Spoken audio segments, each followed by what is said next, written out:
The last time you were here, we were talking about subsidy and the criminal racketeering that goes on within the system, and how much of money Nigeria loses from subsidy. Now we're talking about oil theft. This is another massive criminal ring of some highly placed persons. There are a lot of people who say what Asari Dokubo is saying perhaps is not new, but then as a major player in that sector, what Dokubo said, true or false? It's multidimensional. He has spoken about one part of the problem. And if you listen to him carefully, he said that you would find installations that are meant to guard the facilities, and right next to the facility, you see bunkering operations going on. And that's a fact. It's something that we see. It's something that we know occurs.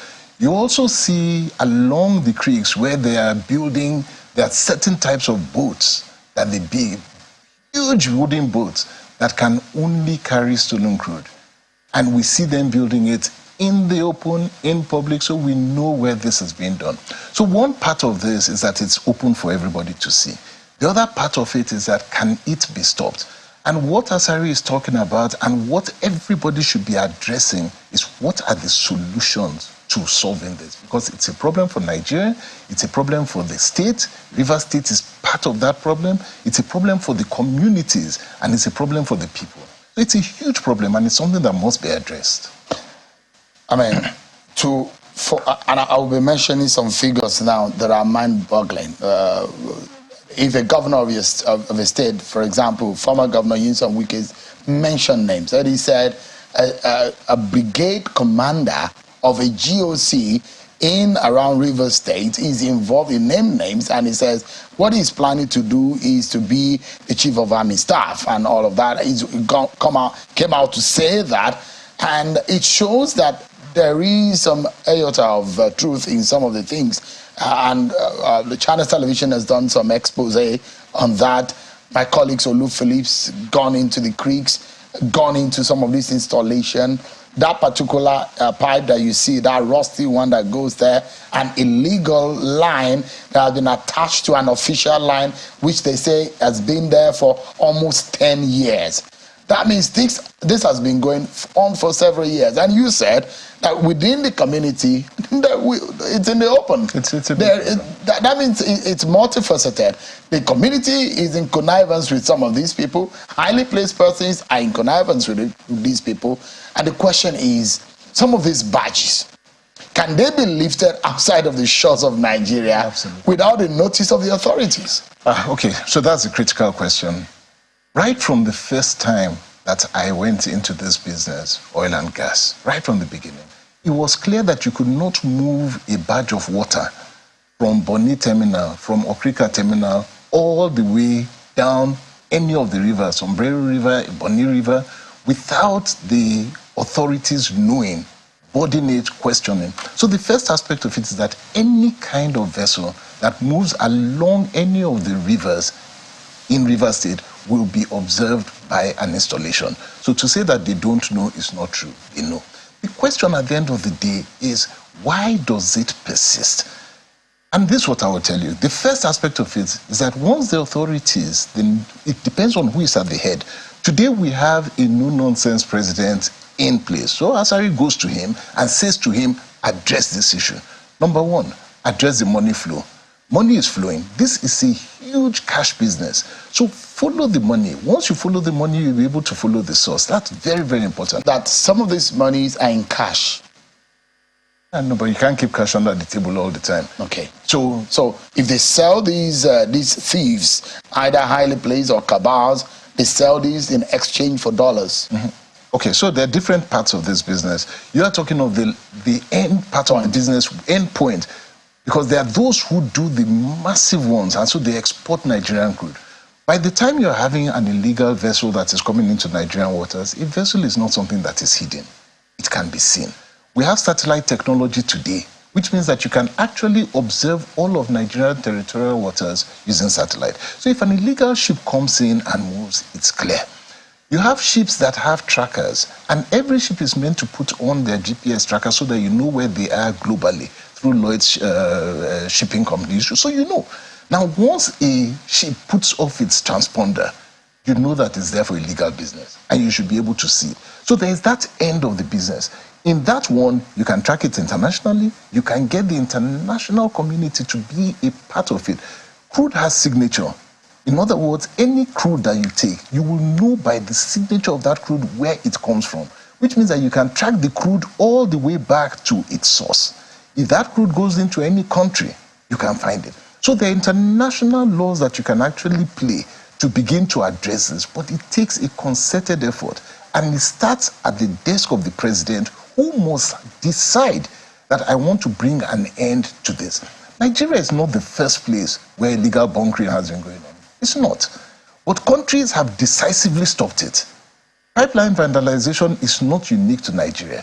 But when countries have decided that we're going to address this, they address it. There's an economic part of it. And so the problem in the Niger Delta at the end of the day is that people, they monetize or they weaponize poverty to such an extent right now that economic activity around crude oil bunkering is now one of the major sources of finance in the area. And we have to address that. So you said that oil has signature. Yes, it does. There is a lawmaker, Johnson Agbonyima, a former lawmaker from Edo State, who as far back as 2014, 2015, 2016, and I've had him on this program, and he had exposed how international, multinational companies who our crude are landing in unknown destination or destinations that we Nigerian authority did not approve of. And these countries are aware that Nigerian crude are being stolen onto this destination. So you talk about political will. Where do you think that President Tinubu, for example, could start from? So I'll give you a live example. Way back in 1999-2000, Nigerian crude was being stolen regularly bunkering from here. So it's not a new issue. And it was going to 3 main refineries in Africa, West Africa. It was going to Cameroon, it was going to Ivory Coast, and it was going to Ghana at the time. The Nigerian government stepped in and entered into a bilateral agreement with the countries, Ghana, Ivory Coast, mainly, I'm sure of those two, telling them, first of all, stop taking Nigerian crude for free. And we'll go into an agreement with you to make sure that you get the crude for your refineries. And that's how the government-to-government agreements between those countries started. Immediately, those countries stopped taking Nigerian crude. That problem was resolved. Brazil was another place that used to take Nigerian crude at the time, stolen crude. So there are countries. Now, the country that is losing, which is Nigeria, must sit down with those countries that are receiving and work out an agreement with them that ensures that anybody who is bringing Nigerian crude stolen with a signature to their countries must be prosecuted. Nigeria has to do that. That's on that end. That stops the market, and you must address that. It was done before, and it addressed it. And so West African countries do not take Nigerian crude anymore, stolen crude anymore. If you go to Senegal, if you go to Ivory Coast, if you go to Ghana, if you go to Cameroon, where Nigerian crude goes in there, whenever it goes in there, it's legitimate crude. As far back as 2005, Nigeria oil production, local oil production, went as far as 2.4 million barrels per day. We are oscillating between 1 million and 1 million to 1.2, 1.3. I understand that recently we did our oil production increased by 18% to about 1.18 million barrels per day in May of this year. Still very low considering the mark that we have the potentials of reaching. And for a lot of people who are wondering that what does this mean? The million barrel per day is what we can push out and get into the refinery and get fuel into the. Unfortunately, we are not able to refine on Nigerian soil. We have to batch them and take them outside of the country. Could this oil theft be majorly responsible for us not being able to meet up our markup standard or the gauge on which Nigeria wanted to produce? That's pure maths, and I'm glad you just did it that way.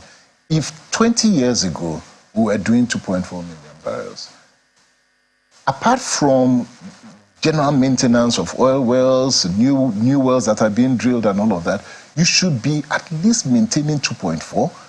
If new wells are coming up, you should be going up. But to go down to 1 million tells you that there is a big problem. It should be a concern, even if... That's more than half. More than half. If we assume, first of all, let us assume for the benefit of everybody that there is nothing like oil theft in Nigeria. It doesn't happen, it's an aberration and all of that. And your production drops by more than half. Should that not be a troubling cause? It should worry you as a country that you're losing half your barrels. And then you will go and find out what it is. Maybe the oil wells are being depleted. Maybe your reservoir is being depleted and all of that. We know for a fact that that's not the case. So what is the issue? The issue is that a lot of our oil is being siphoned. Pipelines have multiple areas for which they have been unplugged and are being depleted. In the world today, there's something called pigging. In other words, your pipeline, you can measure pressure along a pipeline and you will know when that pipeline has been interrupted. It is not new technology. That technology has been there for the last 50 years. If we wanted to know in Nigeria the exact point where a pipe has been siphoned, interrupted, we will know. And so it requires very strong political will to tackle the issue of oil theft on the one hand. But then there's a second part which we must address. There's an economic issue. Those who are involved in oil bunkering today, if you want to stop them from doing that, you have the kingpins and you have the underlings. What are you doing with the underlings? Are you giving them new jobs? Are you bringing an economic perspective into their area? You must address that. It's not just about those who are sitting down at the top of the pyramid. It's a need, an urgent need for a state of emergency on that sector, isn't it? I believe so. Even in terms of the normal activities, aside from the nefarious activities, the normal activities is being impeded by some very sad scenario that are playing out. I mean, that's just another story for another day, sure, on how much we are losing from not being able to localize production and end-to-end production of oil in Nigeria. That's another story for another day, isn't it? See, maybe I can address that very, very quickly, because you mentioned a state of emergency, and I agree with you. This must be attacked head-on. You might get to a situation where Nigeria might get up one day and say every oil well onshore must be shut down. Let us shut down everything, not produce 1 barrel of oil for a period of time so that we can clean this whole area and start this whole process afresh. If we do not begin to address the issues now, that may be where we're heading to. You may see a situation where the only production is offshore and all onshore production is shut down.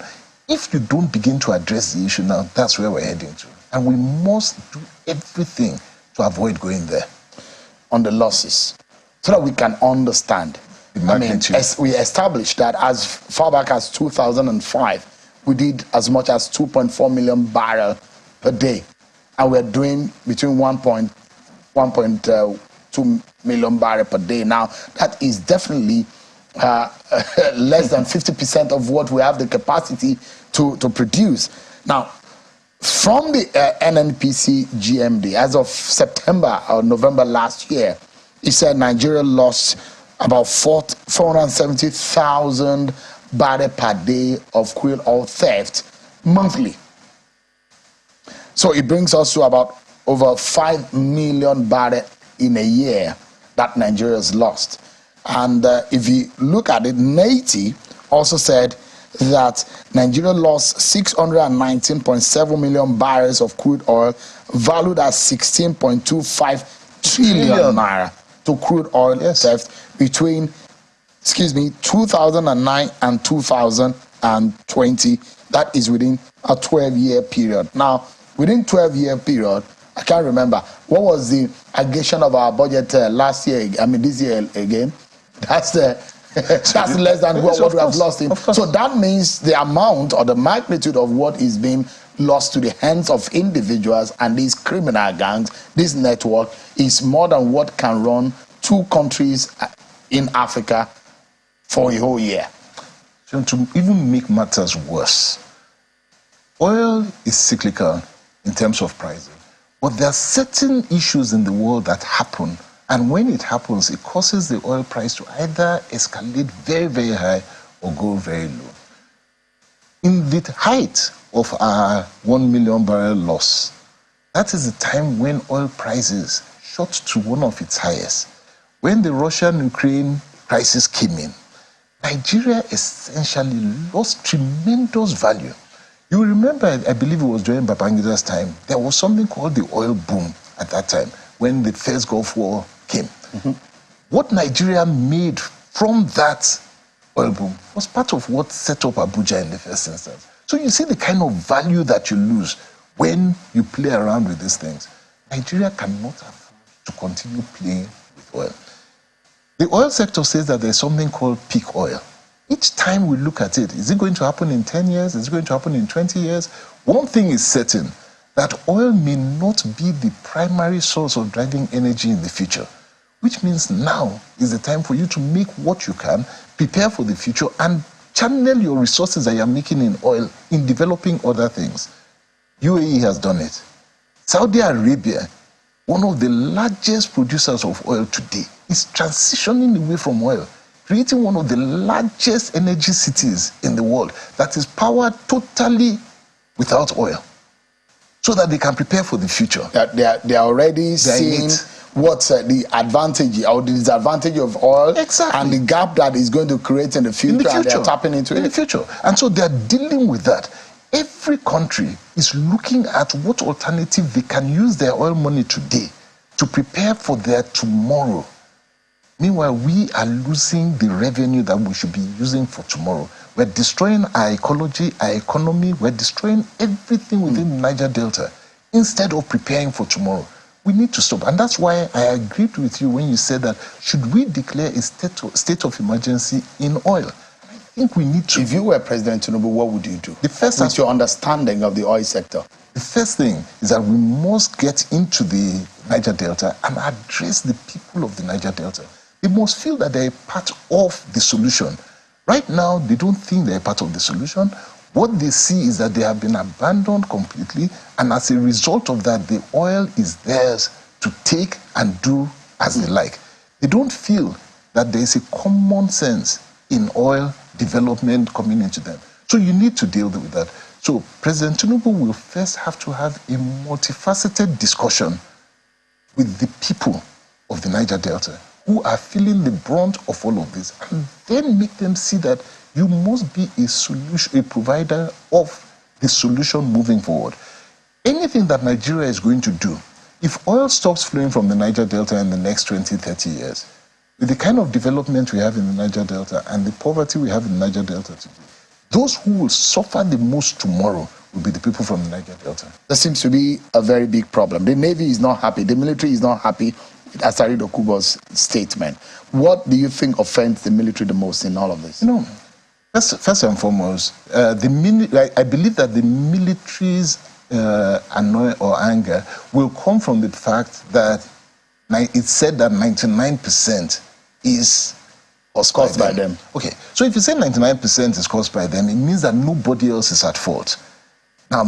Probably that's where their anger is. They will not deny that there are bad eggs within the military that aid and abet in all of these things. They will not deny that aspect of them. When they catch them, they discipline them. But that they are not involved at all and that this is not a problem, no. Everybody in this ecosystem has a part of the blame. Everyone in this ecosystem.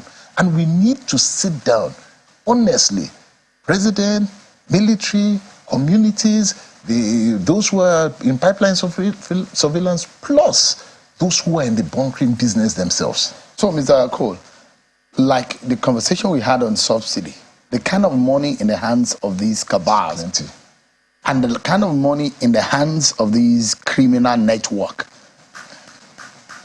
You have to bring them in. They must be a part. You see, because Because they are not a part of that discussion. Some of them are as rich as the state. So they must be part of the discussion. They must be let to know. So these people are known. It's not hidden. And they are highly placed people in the society. You can tell them. Some of them may have grown through the creeks. Some of them, you see their lifestyle change. You see somebody whose lifestyle has changed. You see the houses have changed. You see the cars have changed. You see the money that is spent. So you know, this is a society where when we were growing up, if you started showing money and they did not know where it came from, everybody will ostracize you from the society. Today it has changed. They don't care where your money comes from. When your sudden money comes, when sudden money, you're a chief tomorrow. When your sudden money comes, you become a political juggernaut. When your sudden money comes, everybody is addressing you. So it is not hidden. People know almost immediately within the community that this is what is going on. Mr. Dokubo's fact may not be correct in entirety. Do you agree? Because that's what the military is saying. 99% is too much. It's way too high a percent. So because he's saying that some of, and he's suggesting that his boys can help. And there are those who have criticized that maybe he's out of job, that's why he's doing that. You know, there's something, when I was at NIPS, I came across a military term which I believe is part of the solution and should be deployed. And I would advise Mr. President in this one that when speaking to the military, you should ask them about CIMIC, Civil Military Cooperation, which is something they've deployed a bit effectively in the Northeast. Kinetic force, using force alone, will never solve this problem. But the civil military cooperation, which is a global thing that has been working, but here in Nigeria is being done, is a part of the solution that can be deployed within the Niger Delta. Because it begins to have an interaction one-on-one, one face-to-face, with those who are victims, those who are perpetrators, all of them, to find the solution as to what to do. I think the other thing that we must do as time goes on is that we must begin to move the military back from day-to-day activity with civilians. I think it has demystified our military to a large extent. I don't think the military is happy with that. When the military comes out, in any country, if you see the military come out, you know that this is a serious issue.